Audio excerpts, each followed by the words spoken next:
My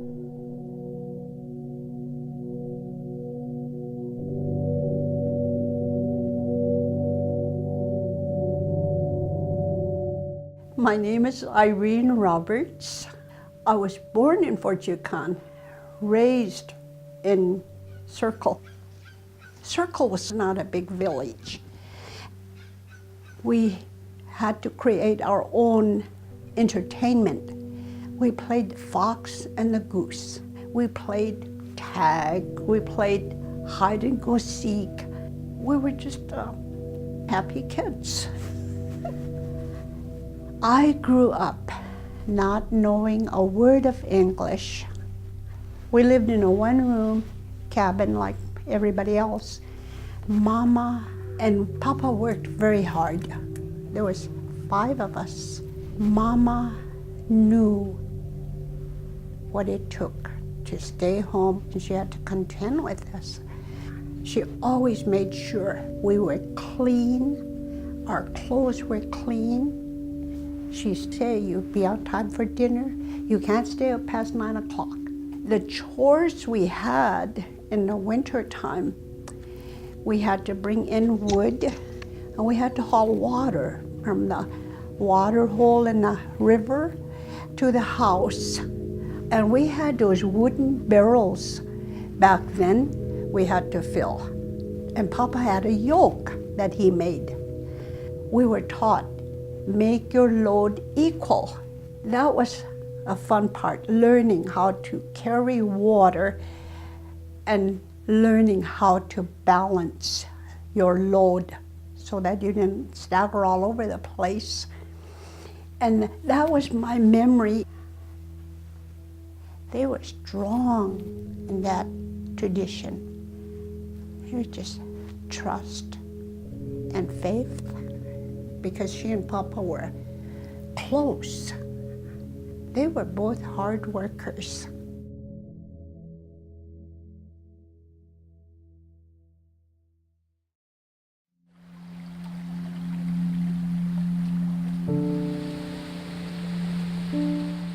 And then come spring, Papa could go fishing, and he and his brother had a fish wheel. We had plenty of fish. And then later, he would go trap line. He'd leave in about middle of October, early in the morning. Mama would be cooking, and Papa said, okay, let's go. And we'd be hanging on to these dogs. They were 4 dogs. They were wild. It'd be yelping. Papa had his can. The lard came in from the store. He had a little hole in the bottom with a candle, and that was his headlight. And he had a pole, and he'd go across the river, see how the ice was safe. And then by the end of October, he was ready to go. And then he'd be gone maybe a week or 2 before Christmas. And it was me and my brother. We sit by the school window. The teacher knew we were expecting Papa. My mother, she'd make big pot of dog food, scraps, fish eggs, fish heads from fall time. Then she saved moose hair. She put that in a gunny sack, and she added grass, dried grass in the fall time. And so we'd fill the dog houses with that, and then we'd look for Papa. It was like Christmas. And we see a spot, and we say, that might be him, that might be him. And we'd run out and meet him, and the first thing he'd tell us is, don't ride the dogs. They worked hard for you. He had a toboggan full of fur, and the dogs would be just, tongues would be hanging. And we'd get back up to the cabin, and we'd brush Papa's parka and his boots off. We'd go in the house, we take his boots off, we hang them up, then Mama give him a hot cup of tea. It's time to go back to school. We're so happy. About 2:30 recess time. Here comes little Papa. Papa was not a big man. Here comes little Papa with a bag full of apples and oranges. And we share that with our buddies. So see where that tradition of sharing comes in? And Papa always said, if a stranger come to your door, if you only have a cup of water, you be sure and share that.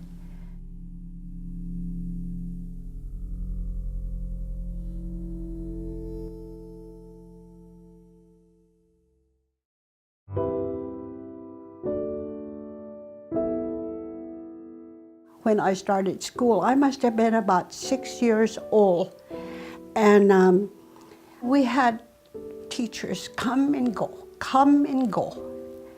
We think we get ahead, the next teacher come back, and we go back to where we were. We were learning to read, of course, and kids were punished for speaking our native language. The school teacher spanked my hand with a ruler.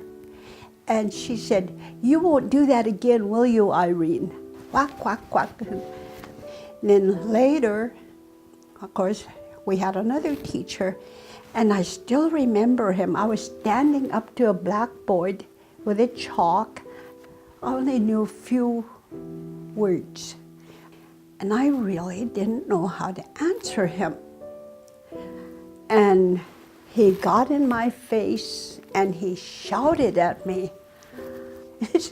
Some of us were 16 years old and we were still in the 6th and 7th grade. I can identify with that. For some reason, reading came easy for me. I was in the 7th grade. I think I was 14 going on 15. And the school teacher, she said, Irene, you do so good. She said, I'm going to promote you. So, bless her heart, she promoted me to 9th grade. And she helped me some of the things that I needed to know. And that's when the school teacher said, you can go to Mount Edgecombe, Irene, just talk to your dad. And that's how I went from Circle to Mount Edgecombe. What a different world.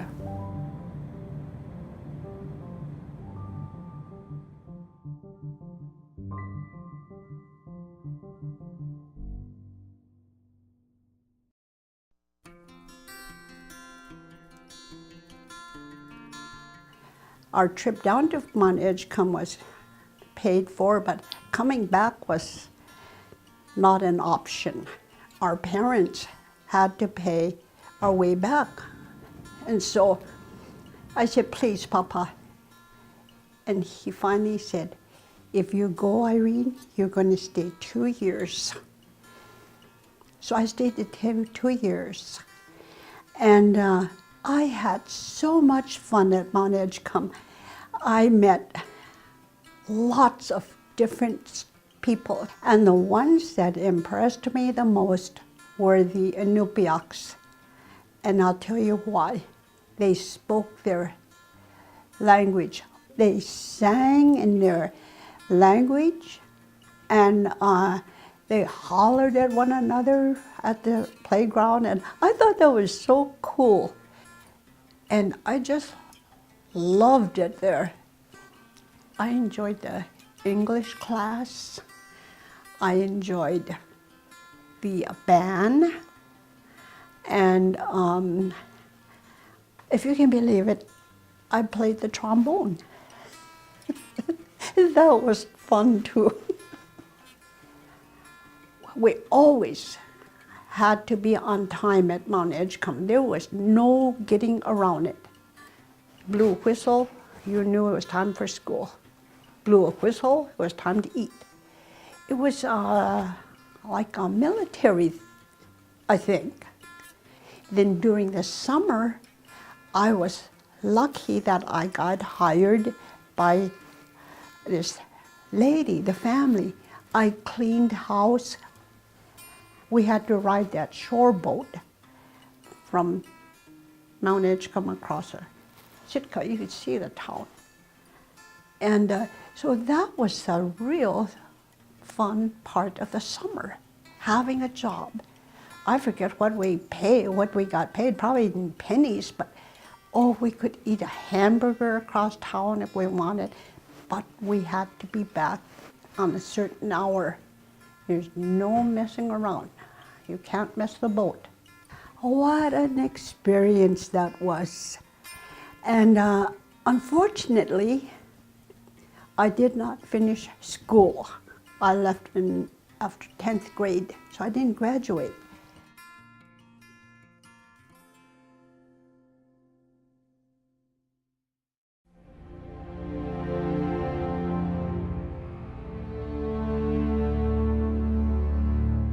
In '54, I came back to Circle again.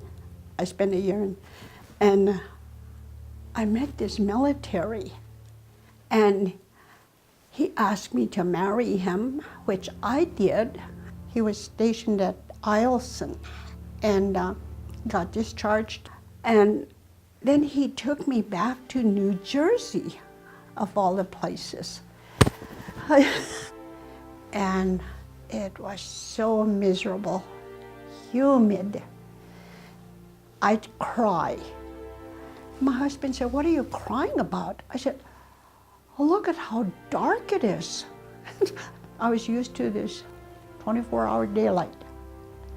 And that was an experience.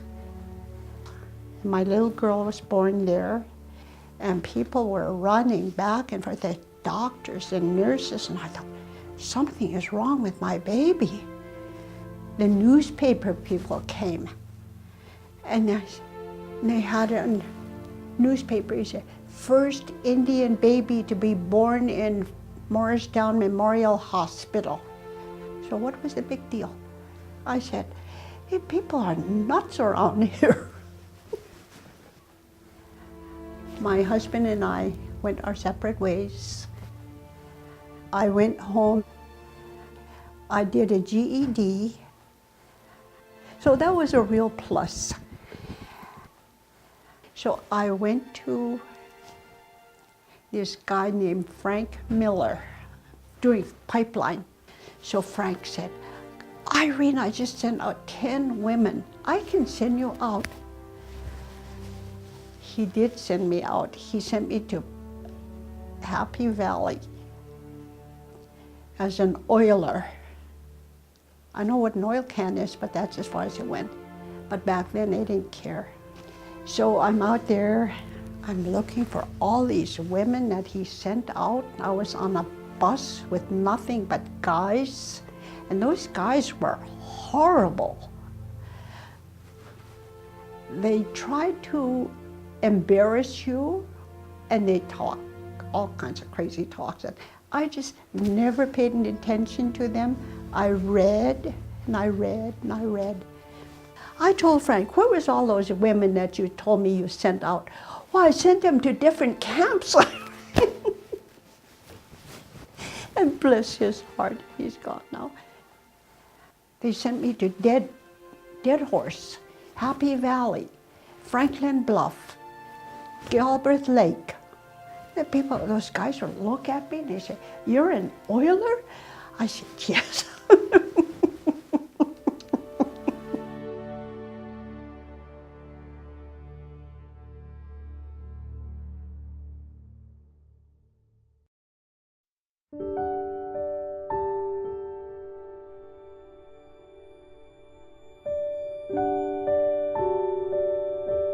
Then I came back after the pipeline, and then a job advertisement in the newspapers is Doyon Limited. They were enrolling people at that time, and I said, I knew people, I speak Gwich'in, and that was 2 strong points I had. And I said, to Jim. He was a lawyer there, and he was our supervisor. And I said, hey, I know these names. He said, how do you know them? I said, my dad told me. They're in Canada, but they are from Arctic Village area. Doyon sent me to Vinitai, and I got people, 2 elders. I said, Grandma, these are the people that were from Alaska. They're now living in Canada, and Doyon can enroll them under Class D. Didn't enroll. He said, and I interviewed them, and I asked him to sign an affidavit, and that's how we got the Canadian to be enrolled in Doyon. And then I found people. We had a list of names that we had kids that were adopted out. We know they should be enrolled. We had a kid, a guy living in Florida. He didn't even know he was Indian. I said, you're enrolled to Doyon and you are Indian. You are 1/4 Indian. You can become a shareholder. And he said, what do I do? I said, I'll send you papers. Do you know he said, I know. He was born in Latfield in 1940 something. He said, he thinks this is my mother's name. So I called that lady and I said, I have information for you. Do you mind? I said, I'm Irene. I work at Doyon. I said, this is your son? She started to cry. She said, my baby. I said, he's looking for you. Do you mind if I give him your phone number? She said, please do. They got reunited. He came to Fairbanks. We found them. Last of those group of dislocated shareholders, they connected back to our people. That was the best part of my job. And so I try to teach that to my younger people now. I'm retired, but I tell them, know your family. Ask questions. If you don't know anything, don't be afraid to ask questions.